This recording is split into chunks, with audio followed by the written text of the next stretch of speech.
Hello and welcome to another video. So we did it. We were finally able to purchase our very own Tesla.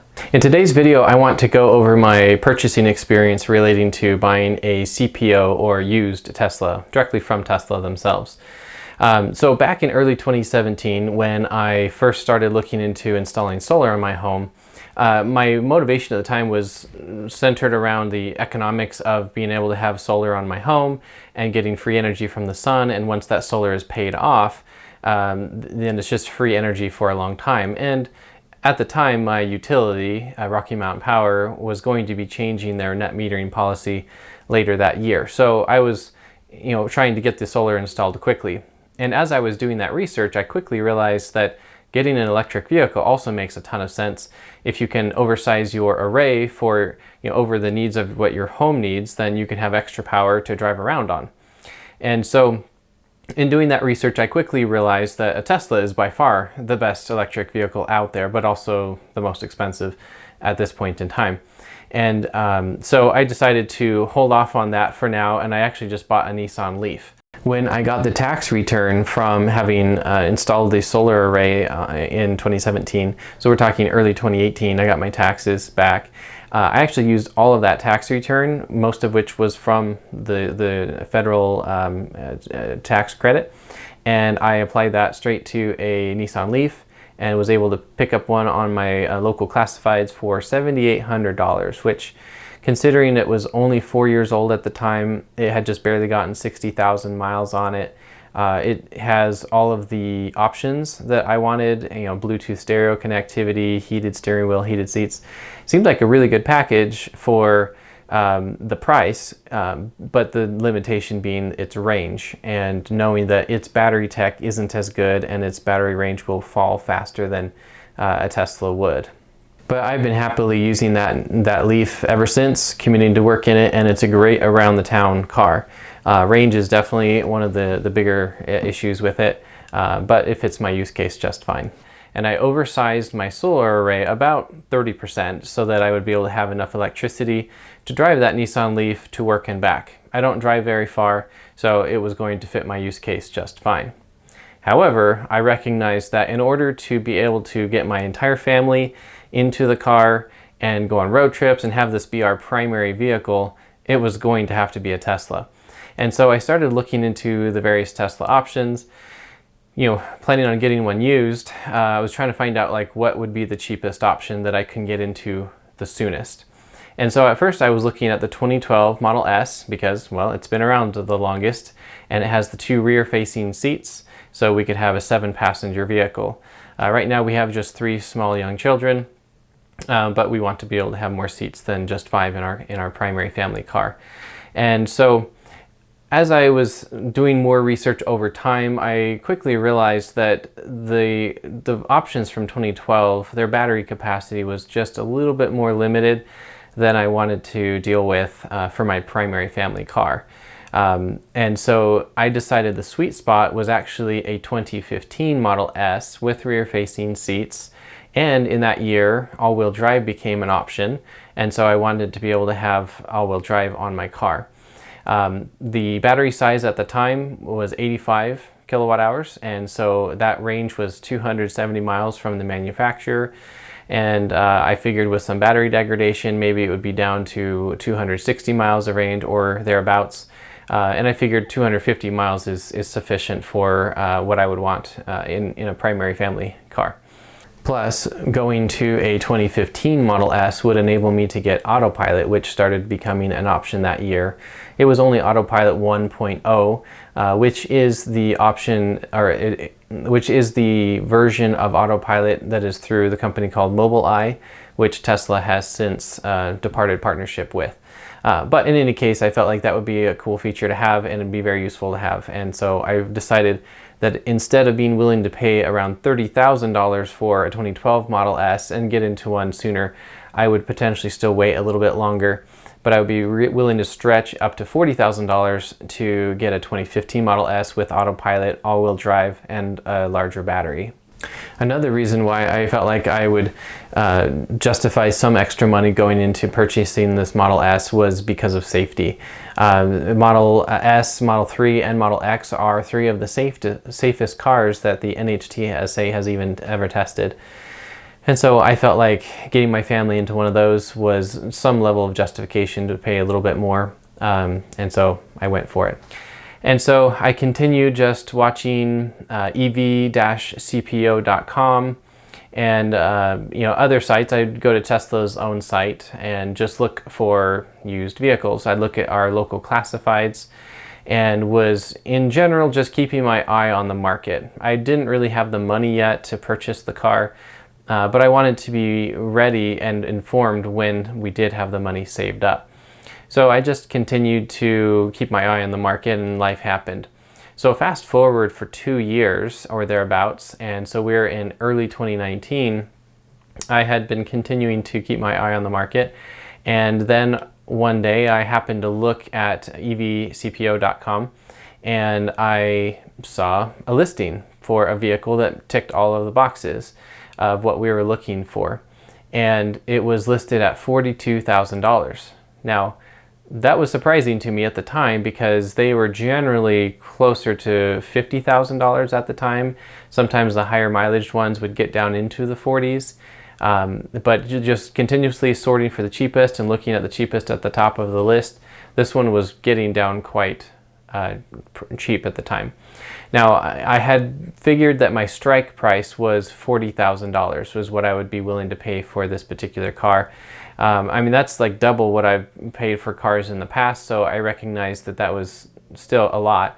But I felt like that was going to be justified in its cheaper operational costs and fueling costs and being able to use the car.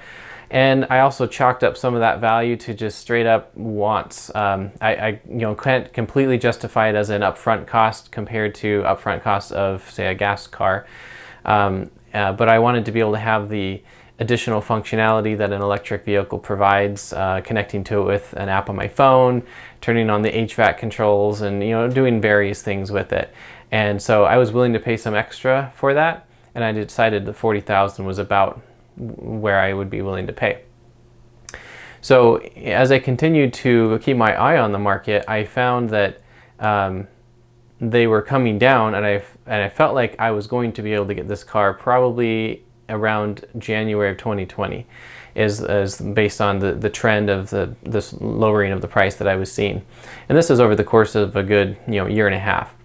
And then all of a sudden this one showed up at $42,000. I thought, sweet, it's getting there. Yeah, it's getting close. And I went back on with my life. Well, a week later, I happened to go to evcpo.com, as I tended to do pretty much every week, and that same car was now listed for $39,700. Now, that got my attention. That was below, barely, my strike price, and I immediately sent in an inquiry to get the pictures of the actual car. I sent a message off to my wife saying, hey, look at this car. It's actually down to our price now and has what we're looking for. And then I went on with my day. Later that evening, I was talking to my wife about it a little bit more, and we thought, yeah, this could be good. Maybe we could make this work. And then we didn't make a decision that day. The next day, I then talked to people at Tesla. It was a Saturday, and I was able to get someone on chat and was asking some questions. The car was based out of San Francisco, and I wasn't sure about sales tax. Turns out I was going to have to pay a little bit more in sales tax to buy it there rather than where I live in Utah. But they were going to charge $2,000 to ship it here, and sales tax would be just a couple $100 more, so I wasn't too concerned about that. And so in discussing with my wife, we decided to go for it. And so I went to the website to put down my deposit, crossing my fingers that it wasn't already taken, and it wasn't. And lo and behold, the price had lowered a little bit more, and it was down to $39,400. So I thought, score, I'll take a few $100 discount, and that'll help pay for the extra taxes I'm going to have to pay. And so I put down my $2,500 deposit. Now, one of the reasons why I think this car was probably a little bit cheaper than usual is that it had 63,000, around 800 miles on it. And most of them were 35,000 from what I was finding. The mileage didn't concern me at all. In fact, I liked that it had higher mileage because that would help drive the price down so that I could get into one sooner. In my estimation, the research that I've done online, it looks like these batteries and drivetrains should last at least easily 500,000 miles, as long as you're okay with some level of battery degradation. But even there, it looks like it'll probably be down to maybe 80% of its original battery capacity when it gets to nearly 500,000 miles. And so I was okay with that. This particular trim also came along with several other features that I had not necessarily been planning on or having as deal breakers, but I got as a bonus. So it has the panoramic glass roof, it has the carbon fiber decor, it has the premium sound system. Pretty much has all the upgrades actually. The one upgrade it doesn't have, which I actually wanted, was the Sub-Zero package. So no heated steering wheel. First world problems. So that was a concession we had to make, which is what you do when you buy used, and you have to just go with what's on the market out there, and you have financial constraints that you're trying to stay within. And so what I did out of curiosity to see what this vehicle had sold for when it was brand new, I had gone through a couple of different forums, and I found mentions of what options cost back when this vehicle was new, and I made a spreadsheet, and it turns out this vehicle was probably selling for about $108,000 only 4 years prior. So I felt like, wow, $39,400, quite a big discount off of the full retail price, which is of course going to be the case anytime there is a vehicle that is brand new versus years later when it's sold, it has 63,000 miles on it. But what's crazy to me in this case is, well, the general public hasn't really woken up to the paradigm that is these electric vehicles are going to last for hundreds of thousands of miles. It still has a lot of life left in it, and so it makes a world of sense to buy this particular vehicle for us. Putting down the deposit started a period of anticipation that I have not experienced in I don't remember how long, maybe since I was a child and was excited for Christmas. I was so excited. I had been researching and watching YouTube videos and reading articles online and listening to podcasts, paying attention to this company now for quite some time, and I knew a lot about it, and I was really excited to be a Tesla owner and be able to have that technology in my life. The next day after I had submitted the order, I got some messages from a person or two asking me to submit some details and paperwork, copies of driver's license and things like that. I also asked them what they would give me for my 2009 Honda Pilot that I was curious about trading in, although I know that private party usually is cheaper. It's just more convenient to trade it in, so I asked them what they'd be willing to pay for it. And they quoted me for half of retail value according to NADA or Kelley Blue Book. So I told them to forget that. And that was annoying because it took a long time for them to finally get that particular piece out of my account. I kept having new reps call me and ask me, like, hey, we need this information about your trade-in. I said, no, I'm not going to trade it in, take that off. And they kept having problems not being able to do that for some reason until finally the fourth person managed to get that off of my account so they would stop pestering me about my trade-in details. In general, there were too many different people contacting me in the beginning. There were 5 different people, and they would just send a brief message asking me for some little piece of information, and I'd give it to them, and then I'd ask follow-up questions, and then they wouldn't respond. So that was kind of annoying. The most frustrating thing I experienced during the purchase process was the motor vehicle purchase agreement that I needed to be able to take to the bank and get my cashier's check, and they kept getting little details wrong, or actually there was mainly one detail that was wrong in it that I pointed out, and they said, oh, okay, we'll get that fixed. And then the next day sent me the updated version that was identical to the wrong version. They hadn't actually changed anything. And it was obvious the person I was working with was simply going to someone else, and I don't really know where the breakdown was happening, but it took a good week to finally get that documentation correct, which was annoying because it was holding up some of the details relating to the transaction. Also, another thing that was kind of tedious was that the vehicle was located in San Francisco, California, and I told them right away I was going to be flying out there to just drive it home. And then they said, oh, we need to relocate your car to the Fremont delivery center. And I said, okay, that's fine. And then they said, so we won't schedule the delivery date until it's in Fremont. And I said, well, I need to get a flight purchase, and I don't want to purchase the flight last minute, obviously. And they just wouldn't give me an edge there on like, hey, let's get a date, you know, even penciled in. And so I had to wait good 4 days probably, and then finally they had transported it, and then they set a delivery date, and then I was able to go purchase my flight. And I decided, and my wife and I decided, let's make a road trip out of this, and let's just both fly out there and drive it back, and we'll get a babysitter for the weekend and have a fun road trip in our new Tesla. When I finally went to purchase my flight, it unfortunately was slightly more expensive than what it had been if I had purchased it a few days prior, but because they wouldn't give me a delivery date, I didn't purchase it, and so I lost out on a little bit of a cheaper ticket. Also, I wanted to go on a tour of the Fremont factory, and now that I had a reservation number, I was able to schedule that, but I didn't know what day it was going to happen on. And so finally, when they gave me the delivery date, then I was able to schedule the tour, and the person that scheduled the tour with me said I got the last spots available. And so that was a nail biter, because I really wanted to go on that tour, and it was really maddening to me that they wouldn't work with me a little bit to know that, hey, we can probably transfer the car from San Francisco to Fremont within, you know, 2 weeks time. Let's go ahead and give him this delivery date. But they just wouldn't even begin that discussion at all. And the date that I kept suggesting would be, you know, good and it would work for me, they just wouldn't commit to it at all.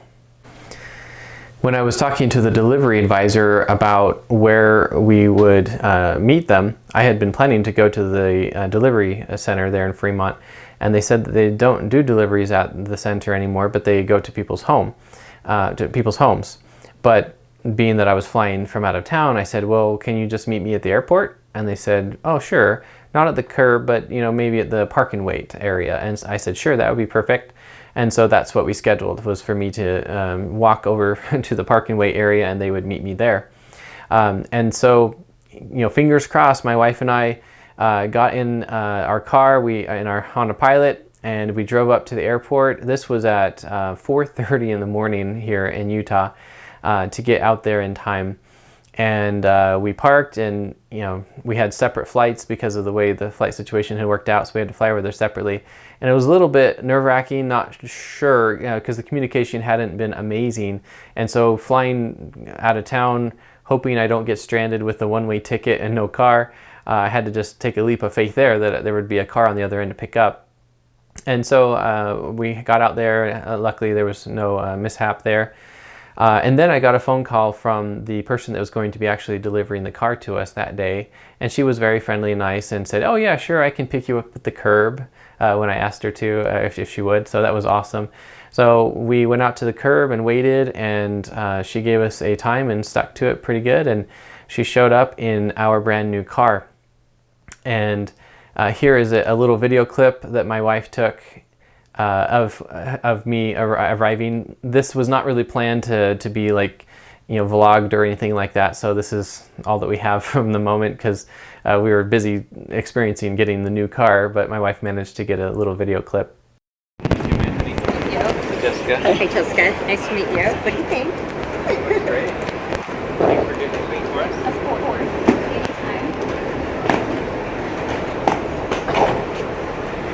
Anytime. Show me your excited face. And so we got in the car, and then we drove away from the pickup curb to get out of the way of, you know, other people. And so I asked her, like, what was your plan after this? After we get all the paperwork signed, you know, what were you going to do? And she said she was just going to get an Uber back to the Fremont Delivery Center. And I said, well, the Fremont Delivery Center is only like 2 miles away from the Fremont factory, and I'm going to the Fremont factory directly after this to go on a tour. So would you prefer maybe just to drive back down there and save yourself an Uber ride, and then we'll take care of the paperwork down there? And she said, oh yeah, that sounds great. And so we basically just drove back down to the delivery center. And so she basically just drove up to the Oakland airport, picked us up, and then drove us right back down to her office. And so then we took care of all the paperwork, and the car was now ours. And so I drove it for the first time. We went out and drove straight over to the factory. It's not a brand new Tesla. Our own Tesla. Our own Tesla. Anthony is driving for the first time.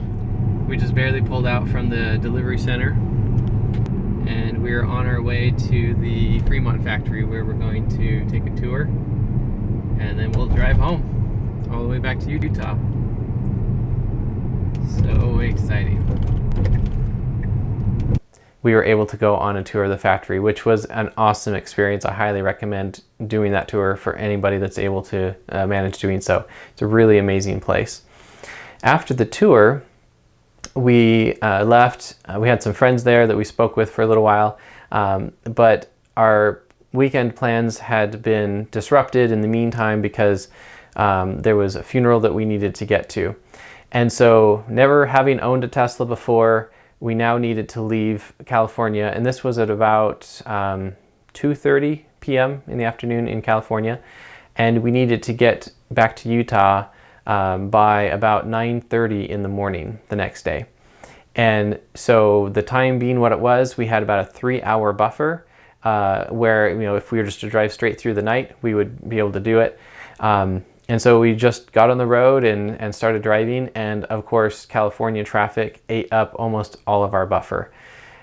So we had to deal with bumper to bumper traffic for a little while, and unfortunately, for some reason, after all my research, I had never learned that it was a double pull on the autopilot stock that enabled auto steer.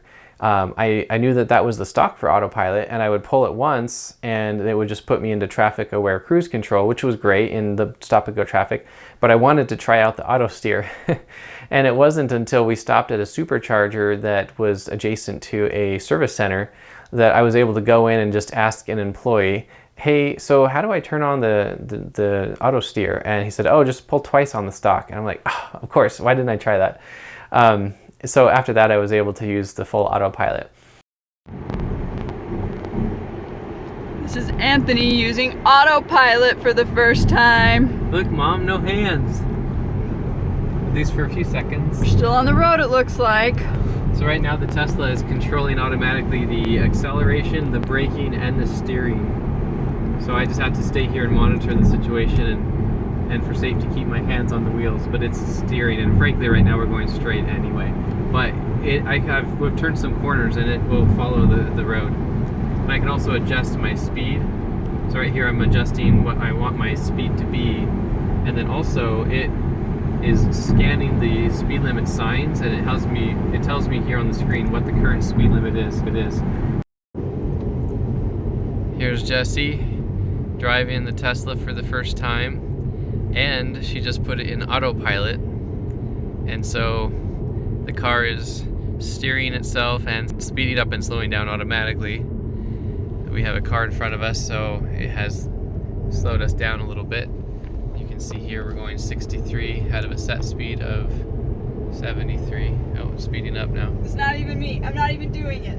That red car pulled over, and so we sped up automatically. Her foot's not on the gas or accelerator. Our next stop is Lake Tahoe. Bring us to him soon.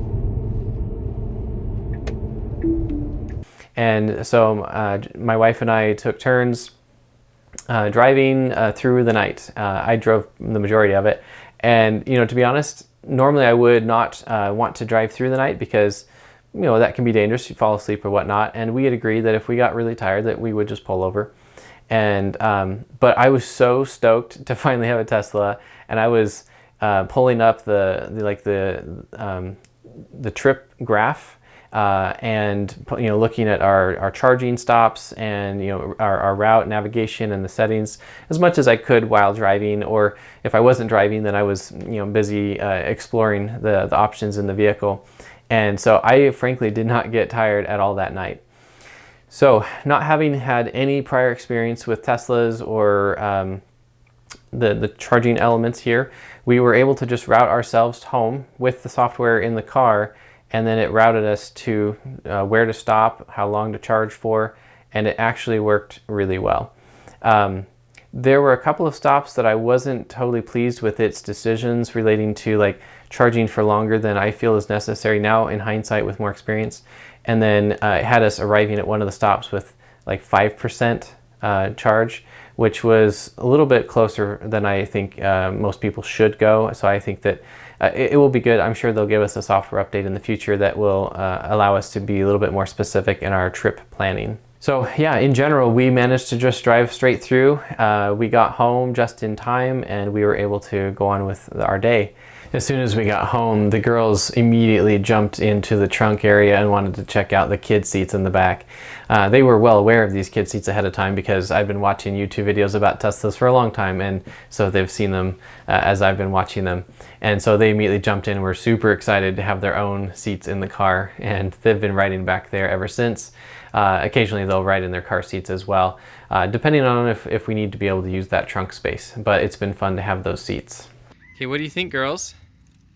It's great because I like that I have Teslas in the trunk.